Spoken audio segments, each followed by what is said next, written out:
world is watching Colorado. And what do they see? It was just really surreal to see basically a pop-up, orchestra concert get displaced by a line of riot cops. We'll go inside that moment and ask Aurora Police for proof of their claim that they were fighting Antifa, not violinists. Denver City Council cancels tonight's meeting, expecting more public comment than the council president thought they could handle. Colorado's gun control law stands. It might not be enforced, but it stands. A word about what's happening with COVID-19 trends in our state. And there is so much Colorado happening in this one frame, we have to break it all down. Next. Citizens, we're going to take over tonight's Denver City Council meeting for a second week in a row, coming in to demand racial justice and the defunding of police. So instead of seeing that scene again, Council just canceled. They're not going to meet tonight. Last week's Monday session was interrupted by protesters who packed the council chambers well beyond social distancing guidelines. So today, council debated what to do. Some suggested having sheriff's deputies guard the door, only allowing some people in at a time. Instead, the decision was made to just cancel the meeting altogether. Denver City Council has to know that it's going to face the same exact issue again next week. Citizens' concerns are not going away. That takeover tactic got the public attention that they wanted. So now all we've added is this suggestion that they're going to meet law enforcement face-to-face at a council meeting in the future. Doesn't seem to be encouraging. Some citizens are planning to hold a People's Town Hall outside of the city and county building, gathering out there to talk about concerns if they cannot comment in front of council tonight. Hey, great news after a tense day of watching a fire burn near homes in Douglas County off Highway 85 south of Chatfield. Now full containment, 100% containment on that fire sparked by a power pole malfunction. It burned through about 450 acres. They kept it away from homes. Air support was clutched today, and the people who had to leave should be allowed to go home soon. Aurora City Council wants to question its police leadership about what happened over the weekend as riot officers moved into Municipal Center Park and dispersed a crowd with pepper spray as people were listening to a violin vigil in memory of Elijah McClain, who died following a struggle with Aurora Police. Our Steve Stager wanted to question the mayor about that after it was seen around the world on social media. So, Steve, conversation with Aurora's mayor, how'd that go? Well, it didn't happen, Kyle. I kind of got one of these. More on that in just a minute. But after much pushing today from reporters and members of the public, Aurora Police tell us that they will release body camera clips from this weekend showing the protesters who prompted that kind of response. Interim Police Chief Vanessa Wilson has accused Antifa of stirring things up. Wilson told us late this afternoon that the department's intelligence unit discovered Antifa was going to be at the rally. She said she shared a photo with us of a protester holding an Antifa flag, which she said was also used as a weapon, claiming that a protester jammed it into one of her officers' chests along the line. Wilson also told us that officers were trying to protect protesters who were listening to a violin vigil on the lawn there. She says protesters pelting her officers with rocks along a fence that had been torn down when the department made that call to move in and that the situation was unsafe. All day long, there was no issue for 7.5 hours. And then it became to the point where they dictated what was going to happen. When we were pushing the line just to take our fence back, people started pelting my officers with rocks. And at that point, we had to meet that resistance with what we were getting thrown at us and my officers were being hit with.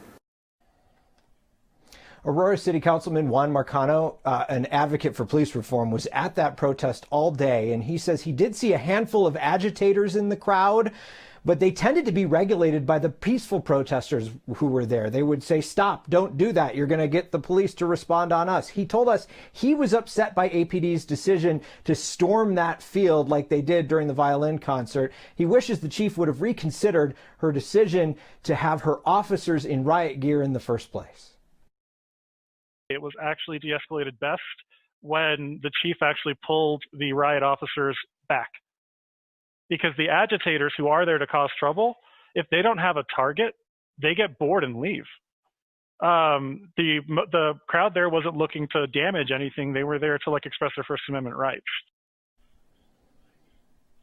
Now, you're right. We wanted to try to get a reaction from Mayor Mike Kaufman, who has called a special city council meeting tomorrow to have the Aurora City Council question APD. His office canceled on us while we were at the Municipal Center. So we took a stroll on the field and found a few things. Kyle, here is a foam projectile, one of 4 that the department said that they fired this weekend, assuming that it was only 4.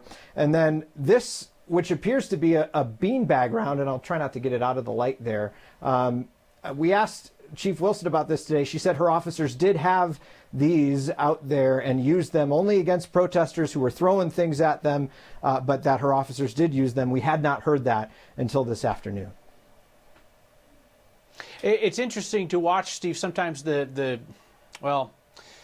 shifting views of city leaders watching these things. So as we saw in Denver, strong support up and down for how Denver police handled things until the moment that all of a sudden the strong support wasn't there anymore. I mean, that's one of the reasons why you want to talk to Aurora's mayor. Yeah.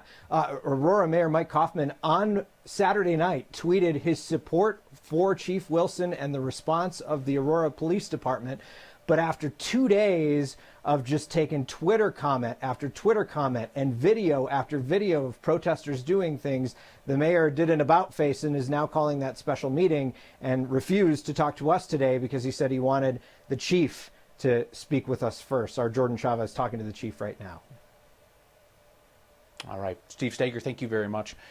The Colorado Supreme Court now says that it is constitutional to require a mass shooter to stop and reload after 15 bullets. The court upheld today the large magazine ban that was put in place after the Aurora Theater shooting in the hopes of slowing down what we cannot seem to stop in America. The gun rights group Rocky Mountain Gun Owners sued over that, and today, 7 years later, they lost. Again. Our Marshall Zellinger explains why this ruling might not matter. It's a law that's been on the books since 2013, and a law that 9 Wants to Know found is not being followed. The sale and transfer of magazines that hold more than 15 rounds of ammunition. Right after it passed 7 years ago, Rocky Mountain Gun Owners sued. Today, the Colorado Supreme Court unanimously disagreed with their arguments. What they're saying is the large capacity magazine ban doesn't really interfere with someone's right to defend themselves, their property, or their home. Attorney Christopher Jackson helped us understand the 46-page Colorado Supreme Court ruling, which referenced Columbine and the Aurora Theater shooting. Both involved shooters with gun magazines that held dozens of rounds of ammunition.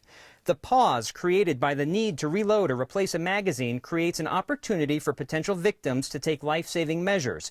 In short, the evidence overwhelmingly demonstrated the reasonableness of the General Assembly's choice to set a limit on the number of rounds that can be fired before a shooter needs to reload. The Colorado Supreme Court ruling cannot be appealed to the U.S. Supreme Court because Rocky Mountain Gun Owners only challenged it based on Colorado's Constitution and not the Second Amendment of the U.S. Constitution. The reason we didn't file in federal court was there was already a federal court lawsuit in 2013. RMGO's executive director, Dudley Brown, also said the 2013 makeup of the U.S. Supreme Court played into the decision to keep this a state case, which he says cost $210,000, funded by small donations from gun owners. RMGO also needed that money when it challenged the red flag bill last year and the process the state legislature took to pass it. RMGO lost that court challenge last month. If the only fights we ever started were ones we were guaranteed a victory in, we would never start a fight. And sorry, that's not what our members want. Does it even matter? Last fall, a 9 Wants to Know undercover investigation found gun stores selling parts kits, large capacity magazines sold in pieces, ready to be assembled after being purchased. Stores in Weld County and El Paso County sold the magazines fully assembled. Today, we called the 7 stores we found selling parts kits or large capacity magazines as is. 6 of them continue to sell them. The 7th didn't answer the phone. If a law is passed, signed into law, upheld by the Colorado State Supreme Court, and not enforced, does it make a sound? Tomorrow on Next, Kyle, we'll hear from Republican sheriffs on if this decision changes their thought process on how they have not necessarily been enforcing the current law as it relates to parts kits. Marshall, they were some of the earliest opponents of this, saying we don't support it. If you put it in place, we won't enforce it, as you went in and saw. Yeah, and we've heard from today's decision that because the Supreme Court didn't make any comment about parts kits, that leaves it as a gray area, perhaps as something legal to sell, though we've heard from the Attorney General's office that it is not. All right, Marshall, thank you. He lost family in the Sand Creek Massacre. You won't hear this student of history call for tearing down statues. And as people head back to work and socialization, it's clear some dogs just want to do the same. Because it's their job too. That's next.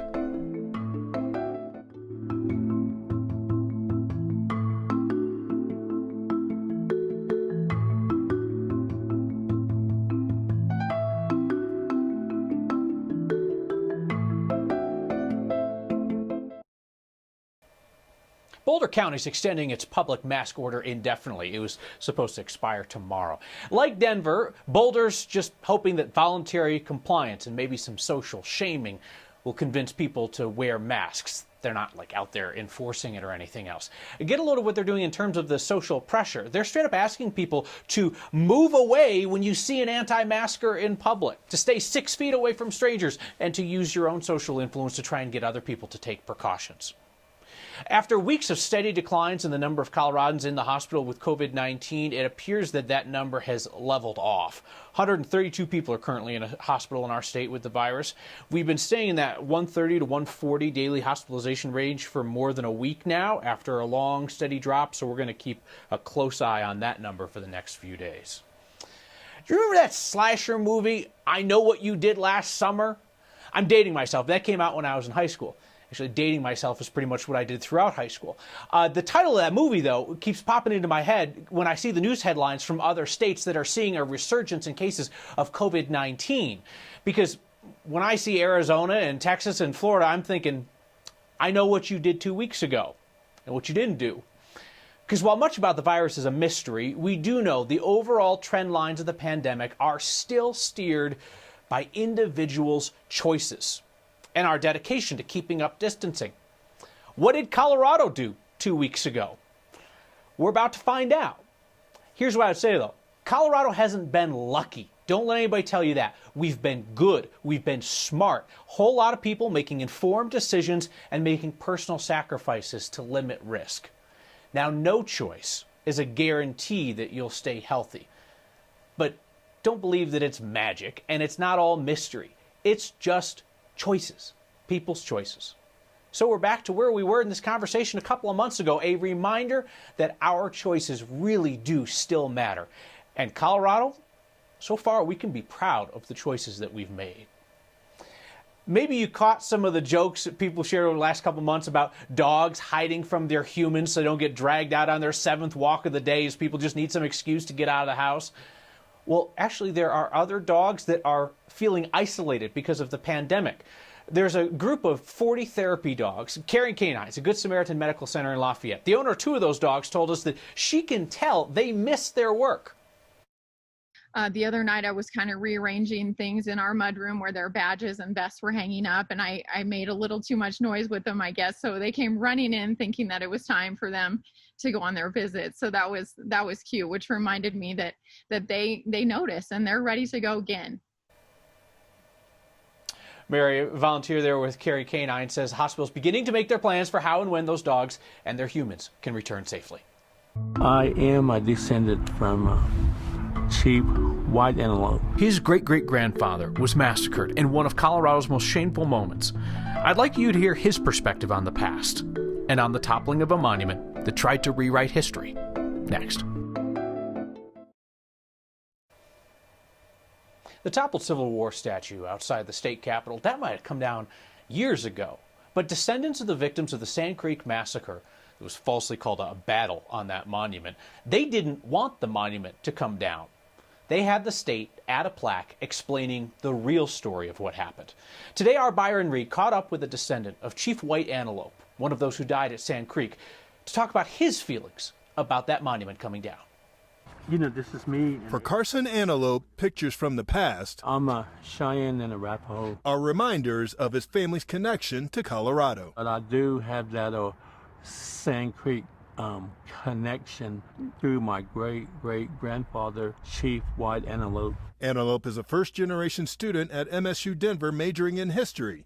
He says the information about his great-great-grandfather was something he didn't know until he started doing his own research. Then I looked in the tribal roads, and I looked into our agency. Then I said, golly, I am a descendant. Antelope's great-great-grandfather was a sub-chief for the tribe at Sand Creek, who later lost his life in the infamous Sand Creek Massacre. November 29th, 1864, when John Shivington and the Colorado Volunteer 3rd killed over 150, probably over 200 men, women, and children. This is Cheyenne and Arapaho land right here through the Treaty of 1851. It was land So I went into the Army. Antelope would later defend. I was in there 4 years active, and then I was 16 Army Reserve.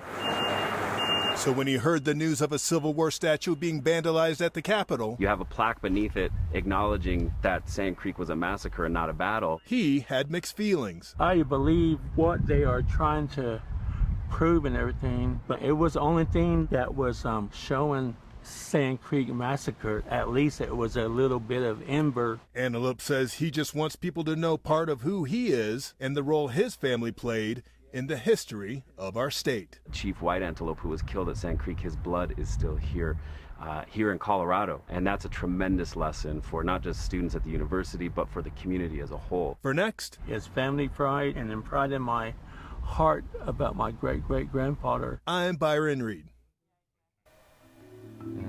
First-generation college student at the age of 62, studying history to be an example for future generations.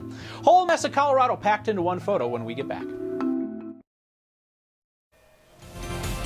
The most Colorado thing we saw today is a picture within a picture. Whole lot going on here. Jim sent us a beautiful shot. Took an eerie Sunday morning. You got the hot air balloons. One of them's got the flag, got the mountains in the background. But look, there in the foreground. You got two people taking their own pictures of the bald eagle. Did you see the bald eagle perched on the post, bottom right corner? A lot of Colorado happening. Hey, a word of thanks from me to you for your continued support of that little weekly group project we've been doing where a bunch of us chip in $5 at a time and we try to do something good each week in our community. Last week you raised $17,000 for PCs for People so that they can hook up low-income seniors with devices to stay connected to their families while they're socially isolating to stay safe during the pandemic. It's about 200 computers worth for low-income seniors in our community. So thank you. I'll be back on Wednesday with another idea for a group project. If you're able to set aside $5 for it, it is a guaranteed way to feel good at the end of the week. Finish with your feedback. Jay says time off did not serve you well. You forgot how to groom the face. I did forget that, Jay. That and a lot of other things. It was absolutely wonderful. Marge, though, says, love the beard. Waiting so long for you to grow it. Marge, you can't see, but I'm blushing beneath this. And Heather says, great to see you. Thank you for not being normal news. We are well stocked up on normal. See you next time.